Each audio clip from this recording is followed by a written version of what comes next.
Welcome back to the Buyer's Guide to Watch Collecting. I'm Eddie Bloom. This is our trusty salesman from Surrey, Sam. And today we're going to be talking about dream watch collections up to £50,000. Sam's going to be tackling modern watches. I'm going to attempt to be tackling vintage watches. And we're going to see what happens. So we've built these collections before, although last time we only gave Sam a small budget of £10,000 to work with. We've increased his budget now to £50,000, and we're going to see what he comes up with. So you've got £50,000 to spend on modern watches. You can build as many watches as you want into the collection. What would you buy? This was actually quite difficult for me because I was toying with one watch here, there, and I ended up choosing 4 in the end and narrowing it down. Obviously, this is my favourite watches and what I would spend the money with. So I started off, and I think I started off a previous video similar to this, with an Omega Speedmaster. But my dream one, which is actually a grey side of the moon with a meteorite dial. And funny enough, you've got a call today to sell one, and I think I've only ever seen 2 in the 10 years I've done this. So tomorrow you'll hopefully see a third. I'm so excited about that. I just love this watch. I think they brought them out in about 2016, 2017. Just a bit different, but I absolutely love it. How much are they now? So I think they retail at about 14,000, but you can pick them up for about £12,000 in Europe. There's actually, I think there's one for sale in the UK currently, so step outside into Europe. Okay, so on the basis that we're working on retailish prices, grey market prices, 12. You're 12 into your 50. I am. You've got 38 left. I do. What do you spend it on? So the next I went with a Bulgari Octo Finisima. Niche. Blue dial. Again, UK market, there isn't really any. However, European market, there is a few around the £9,000 price point. I just love them. We had one very similar in before. We had a silver dial, didn't we? Correct, which I loved, but I like blue. That's actually the only time I've had one of those on my wrist, or one we sold recently, and I was amazed at just how thin they are. It's insane.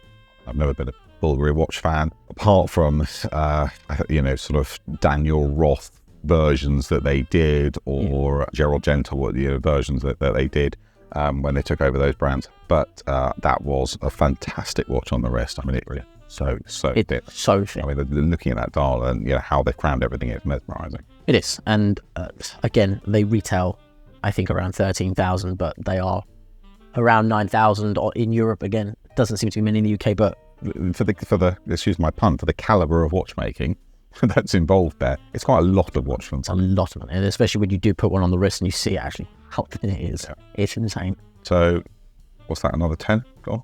What's next? Sub non-date 114 reference. I think it's a watch you should have in your collection. I think in general. I mean, there are obviously a lot of other diver watches out there, but I think it comes down to the Submariner being the one for me. I love a non-date. I prefer a non-date. I prefer just a slightly cleaner dial. Yeah, you can get them for around £9,000 as well. And the 124 reference, that presses just into over 10 grand. But I just think an everyday classic watch. Again, a lot of people put these on NATO straps nowadays. Yeah, I mean, someone asked me for, they wanted to buy a watch as a present today for someone.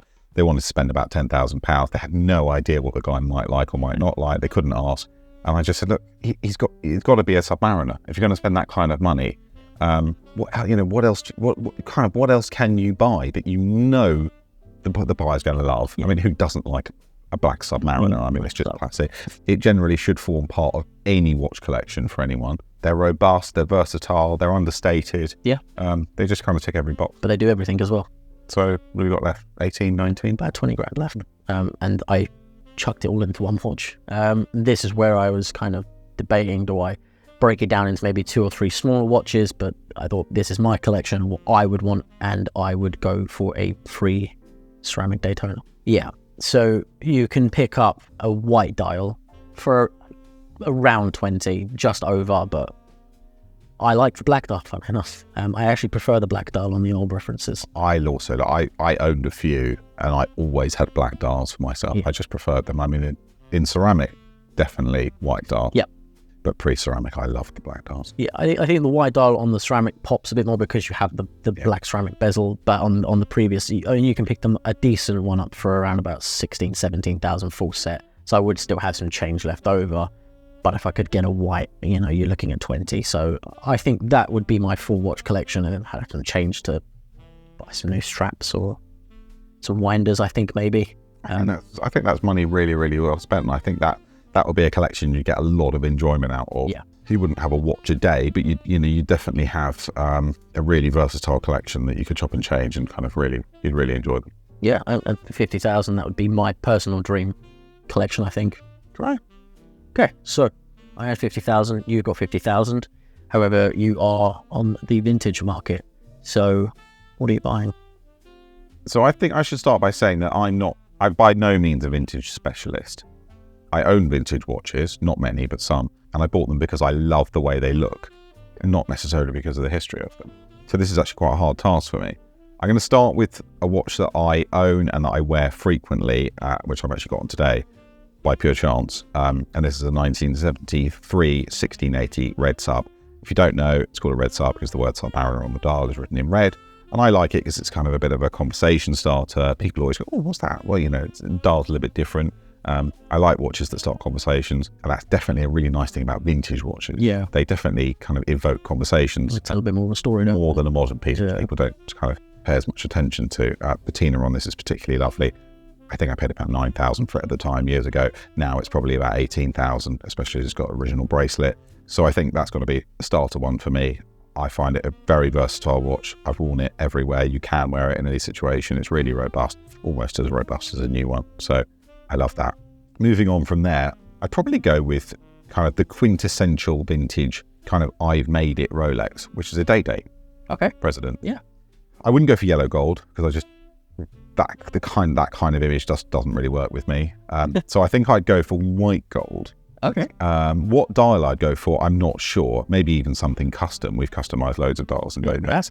But I really, really like white gold day-dates. I love the weight to them. They just feel special on the wrist. I think their classic kind of I've made it watch back then when it comes to day-dates is the yellow gold champagne dial. That is classic. I think 80s kind of era'd, I've made it look like a watch. Sticking with the Rolex theme, and this is pretty much going to be all Rolex for me, I think I'm going to have a Datejust in there. I love a Datejust. The first Rolex I ever bought was a 16220, engine turn bezel, Datejust with a silver dial. Really, really simple watch, but really robust, understated. No one has to know it's there. I just loved it. Yeah. These days, probably wearing a 36mm watch is ever so slightly small on me. But I think if I was going to have a vintage Rolex only collection, there's got to be a Datejust in there. I'm not sure exactly which, but price-wise, we're probably talking somewhere between £4,000 and £6,000 or something quite nice. I love how straps can be interchanged on them, and you can kind of turn it into a new watch quite frequently. So I like those. So we're up to what, 18,000 on the red? 18. We didn't put a price on the day date. Day date, what, 15 or so? So 33 plus 6 or so for a Datejust. Yeah. Okay. So we're kind of near 40-ish. I think like I did last time, I'm going to end up going slightly over budget, but I'd probably look at some sort of vintage GMT as my final watch. Years ago, I had a 1675 Pepsi long E.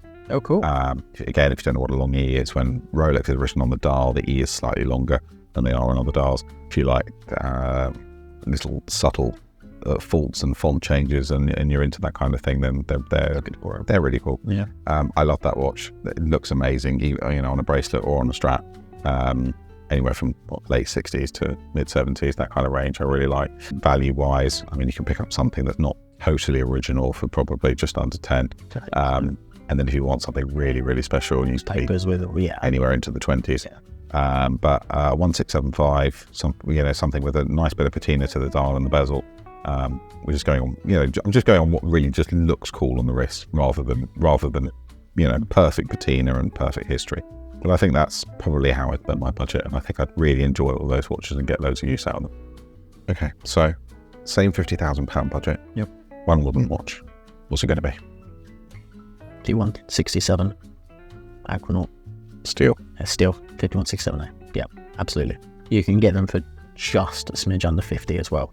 But I just think perfect for every day. Totally agree. Thin, versatile. I just love it. There's nothing else I would have for that money. I've never worn them. They're so light on the wrist. They're just obviously, the numbers we're talking a bit crazy. This is not it's not normal life for a lot of people. But this is what we did at the end of the day. Yeah. And if it was me, that's what I would spend my 50 grand on. Absolutely. Yeah. Me too. Okay. So £50,000. one watch, vintage. What are you buying? I'm probably going to go for something kind of neo-vintage. And I wanted to get as much for my money as possible. So I'm going to go with something that we actually sold relatively recently, and that's a Patek Philippe Nautilus 3800. Generally around the 50,000 budget, you're probably looking at a black dial, but yeah, I would really want a blue dial. So I'm probably pushing the budget a little bit over the 50 grand mark. But if I could get a blue dial, that's what I would go for. Size-wise, it's a little bit smaller than I'd want, 37 mil. But actually, unless you've ever had one on the wrist, they actually don't sit that small. They're really nice size. Investment wise, it probably serves you really well long term. And I just think you're getting a lot for your money. Those dials are really starting to patina now as well. So yeah, that's probably what I'd have. Good choice. Yeah. So you built your wonderful vintage collection. We briefly touched on this last time. Important points to kind of include when buying, well, when spending this money for a start, but obviously now we're into the vintage section. Couple of points on what you kind of should and shouldn't be doing. So I think I've probably covered this before, but I think the most important thing when it comes to vintage is who you're buying the watch from. Yeah. Do they know what they're talking about? And if you're a buyer who doesn't know what they're looking at, you're just after a really nice vintage watch, then who you buy it from is even more important. If you're buying something and it's advertised as being totally original, make sure that it is original. Yeah. And if you're not sure that the dealer knows if it's totally original, which some don't, bring in a third party, bring in a specialist to look at it. And there's no harm in doing that. You do it if it was a car. And that's how you learn things. So do your research. If you're buying something and your budget's limited, you don't mind if it's not totally original. The hand might have been changed. It might be a vintage Rolex where the bezel's not totally original. That's also fine, as long as it's been described that way. We sometimes get vintage Rolexes in and we know the dial's a service dial, for example, and that might have been done by Rolex 20 or 30 years ago, but it's still not the original dial. Yeah. Or the hands or the lume dots on the dial might have been re-lumed. We describe it that way. The dial has been restored, the hands have been restored, the dial's been re-lumed, the bracelet's not the correct code, it's not original. And it doesn't stop those watches from selling necessarily. They're just cheaper. Yeah. And sometimes buyers ask us to source, the original bracelet to go with the watch, or a period correct bracelet, and we do that where possible. Yeah. Or if there's bits missing from the set, we try and build up different accessories to kind of build that set and make try and make it a better longer term investment. So just know what you're buying. Take your time. Don't rush into anything, and just do your research and make sure what you're buying is what it's meant to be. I think the second point for me would probably be maintenance. Both past and future. It's quite easy to know if a watch has been well maintained, and there's generally some nice evidence in there. Are there any previous, if it's a Rolex, are there any previous Rolex service cards in there? Any invoices from third-party watchmakers or Rolex specialists or Patek Philippe or Omega specialists or whoever? And just has it had some sort of maintenance in its lifetime? That's good to know. Always nice to see a watch dealer stick a watch on a typographer machine, at least so you can see if it's gaining or losing any significant amounts of time. Obviously, vintage watches, you can't expect them to run in the same way that a modern watch does. If the watch does need servicing, or if you've had it for a while and you've already got vintage watches and they need maintaining, there's plenty of specialists out there who can service watches. There's loads in London, there's loads all over the world. With the internet these days, it's easy to get good reviews on watchmakers. Obviously, you want to enjoy your watch, so trying to give it to someone who's going to take a year to service it. But yeah, maintain them and then just enjoy wearing them. Kind of brings me on to my last point. We do this for a living, so we kind of get into the habit of just wearing the same watch all the time. Do get a bit lazy with it, but watches are there to be enjoyed. And as prices of watches have fallen in the last year or so, more people are enjoying it and wearing to wear and enjoy, which is really nice to see. So if you're going to get into buying any watches, all vintage watches, modern watches, you're going to have a few of them, actually kind of rotate them and enjoy them. It maintains the love of the watch, and that's what we're all working for here. We don't really mind what people buy. We just want people to kind of love and enjoy watches. Be happy with what they bought and buy them. Absolutely. So I think that's it for me. Thanks very much for watching. Please drop in the comments box what you would buy with your £50,000 collection, and we'll see you again soon.